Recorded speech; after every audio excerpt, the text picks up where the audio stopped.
seriously. Josiasa masiro jalup jatend piny machon Rigathi Gachagua dhi nyime gi kwedo piny owacho kuom tiyo gi pogruok mar siasa manitiere kindegi ka itiyo gi thuolono kendo mar thuolo gi oko e tend committees mopogore opogore mag od bura.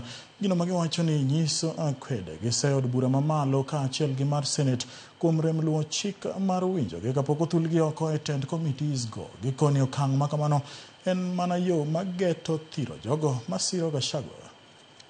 Hizi vitu ambazo mnafanya kupitia kifua, kupitia kuvuruga, because you are just able to get numbers, you want to get the deputy president out, you want to get his allies out of office. Hatuko tunalazimisha kukaa kwa hizo kamati.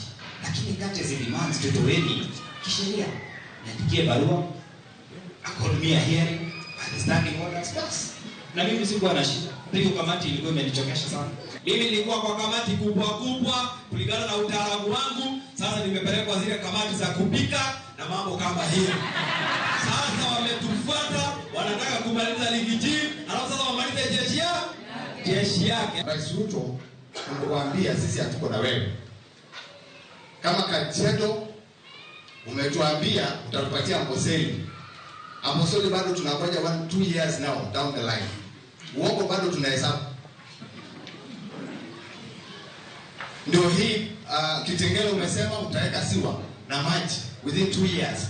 Bado tunangojea. William Ruto has no moral authority to talk about the unity of Kenyans. He has broken his own house. He has chased away his political wife, that is Rigathi. Na watoto wake sisi.